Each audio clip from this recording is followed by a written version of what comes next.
Where are we? This is Mark McNease in New York City, and you're listening to another edition of Live Mic with Mark.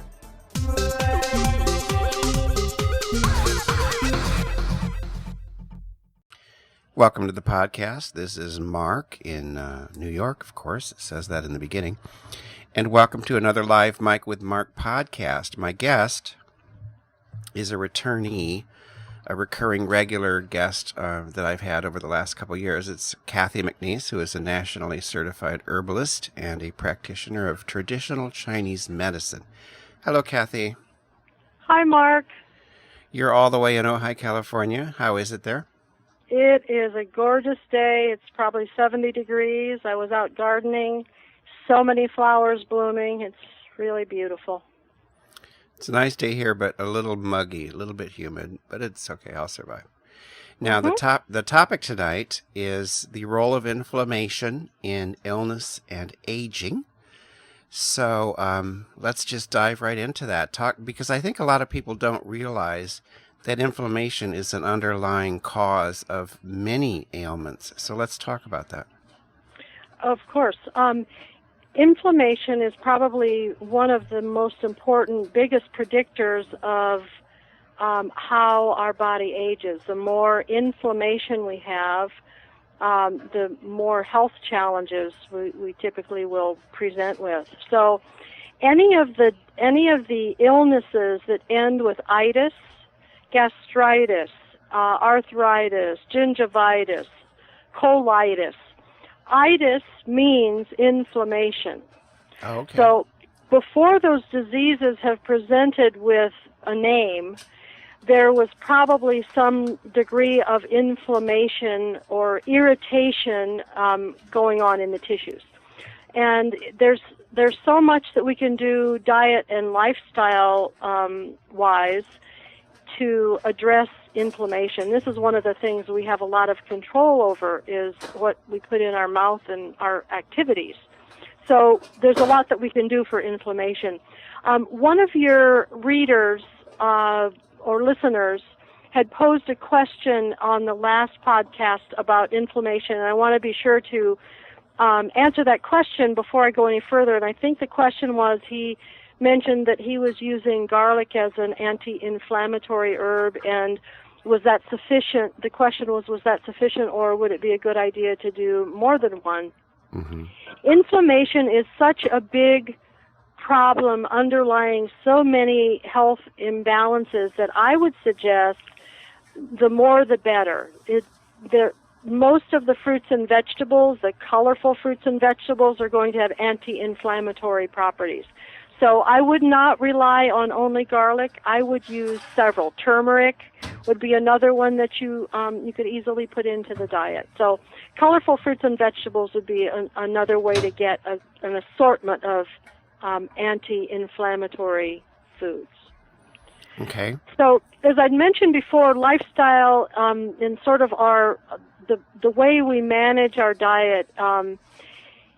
When we're eating a lot of processed foods, refined foods, that's the diet that is going to contribute to inflammation and make those diseases that are related to inflammation worse.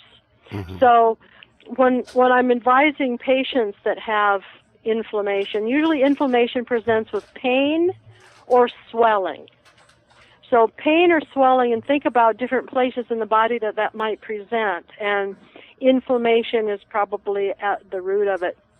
So when I'm working with patients that are starting to clean up their diets to help with this problem, I will suggest that they avoid the worst culprits. So let me just go through the worst, most problematic foods.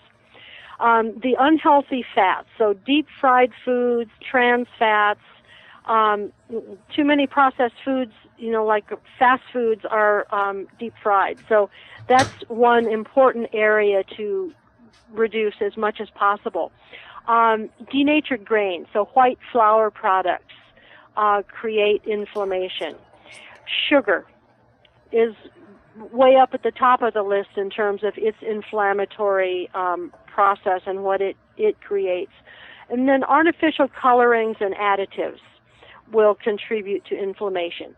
So reducing those 4 groups of unhealthy foods as much as possible, and then increasing the fruits and vegetables is a very good strategy when you're trying to reduce inflammation. I was going to ask you too, do you think that the awareness of inflammation as a problem is recent? Because it seems like it is to me. I'm not to you because you've been aware of it for a long time, but I don't think the public has been. No, it's been in probably the last 10 years that it's been looked at, particularly in connection with dietary choices and how they contribute to inflammation. So yes, it is in the last 10 years that there's been a lot more attention paid to that inflammatory process being at the root of many health issues. In Chinese medicine, we call it heat. And so for thousands of years, we've been treating inflammation. We just didn't call it inflammation. We called it heat. So it's somewhat useful for me as a practitioner of a traditional medicine to have a Western term, inflammation, which people can understand and relate to a little bit better than being told, oh, you have some internal heat. That doesn't necessarily make sense, but they can relate to inflammation. So there is a blood test that can be done when you do a routine blood test that measures what's called C-reactive protein, CRP. And that's a very good measure of general inflammation in the body.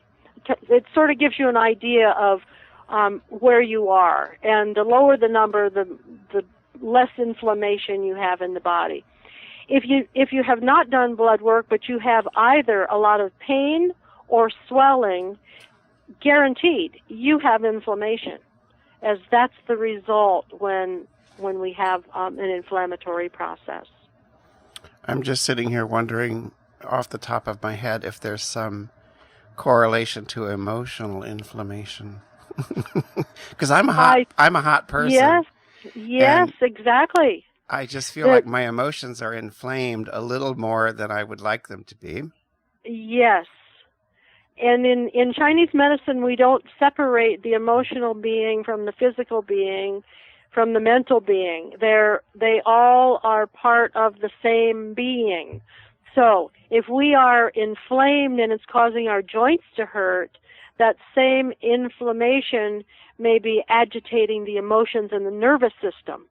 So there's a physical way to look at it as well. The inflammation agitates the nervous system. Okay. So when the nervous system is agitated, then the emotions can go awry. What are some physical things people can do? Nutritionally, you've addressed some things. Yes, okay. Getting regular exercise. The movement of the qi and the blood via movement helps move out some of the chemicals that get produced when there's inflammation, and it brings new fresh blood into whatever the area is that's painful. So let's say it's hip pain that you're dealing with. If you're able to take a little bit of walks, a little bit of exercise, that blood flow into the hip is able to get good nourishment into the place where the inflammation is and remove some of the chemicals that result from the inflammatory process. Another part of reducing inflammation is reducing stress. As you brought up, many people have inflammation in their emotional body. And when you are impaling yourself on a stressful life day after day after day after day, it will take its toll on the physical body eventually. Yeah. So whatever tools you can do to manage your stress, for me, it's always breathing, slow breathing, imagining that my feet are sending roots down into the ground to ground me and nourish me and cool me off and comfort me. So breathing is my lifeline when I'm getting into my crazy mind. For some people, it might be prayer or meditation or some sort of exercise may be your stress relief. But if you have a lot of stress in your life, it is going to inflame you and cause physical problems eventually. So important to pay attention to that. Well, I will, because I do. I have a lot of stresses in my life. So most people in modern life have a lot of stress. It goes part and parcel with what we have created here on this planet, unfortunately. It does, and I think, not to veer off too much here, but I also often think that as a culture, as a society, we place this bizarre value on being stressed out. It's like people at work eating their lunch at their desk constantly, like every day, as if there's some value to that, as if that means you care about your job, because that you never go for a walk, that you never get out for this hour that you're legally entitled to.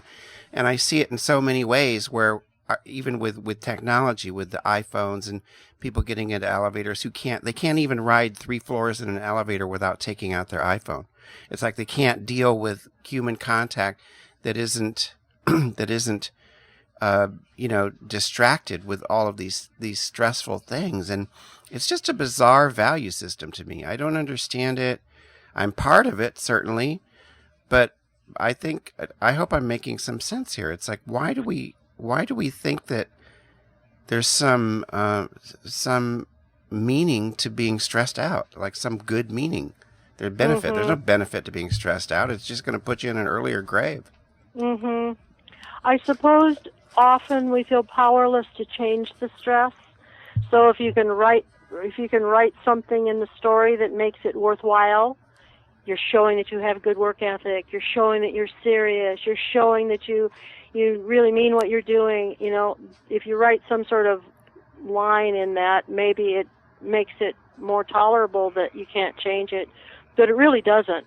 It's, you go back to the thinking about what sort of chemicals get released in your body when you're in that fight or flight response, when you think a tiger's chasing you, and the same chemicals get produced if you're just thinking about the tiger that chased you, or if you're just imagining that there was a tiger chasing you. For all of those, you still have the same hormonal response, stress hormonal response in the body, which ultimately does damage. Well, that's what happened to me this weekend with a work situation where I spent the entire weekend, starting at 5 o'clock on Friday, imagining these stressful confrontations and things. And then I'll stop about this, but I also think that we have a tendency, maybe not you, but to project our stress, to like put our stress onto other people. And I see it at work. It's like, I know that you're stressful. I know that you're not happy, but it's not my problem. And you shouldn't think that this belongs on my shoulders. It doesn't. Well, one of the lessons I had to learn in recent years, a wise old woman told me, don't let somebody else's crisis become your crisis. And I have learned to do that because I often am dealing with a patient who's in crisis, and it's absolutely imperative that I stay in a calm place to be able to attend to them, hear them, whatever. And this week I had a lot of stress had to get my car fixed, had to take my dog to the vet, I had a new chiropractic appointment. There was a damn race through our town, bicycle race that had traffic all screwed up by Amgen company. And so like I was starting to get into that spun out space that I'm always protecting myself from in other people. And I thought, okay, let's just do the same thing. Don't let that crisis become who you are.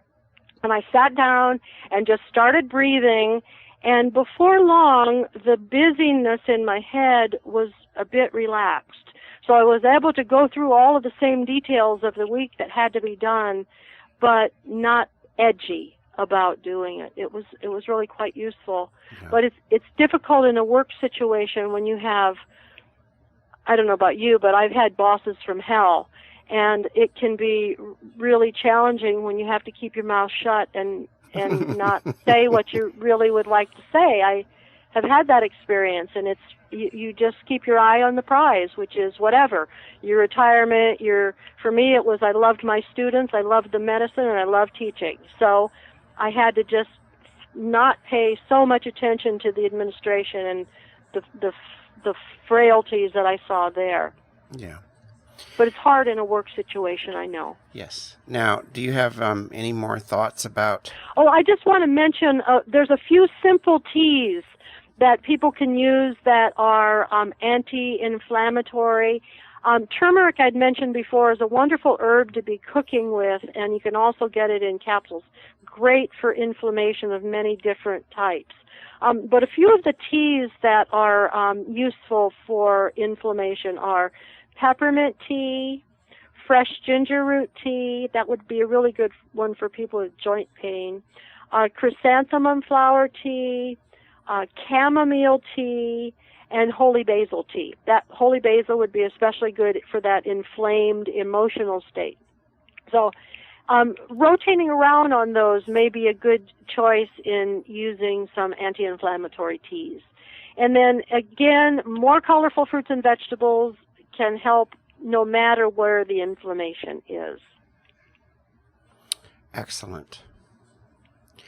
Well, Cathy, thank you again for coming on and talking about a topic that can always be talked about, because I think that it's prevalent in our lives in so many ways.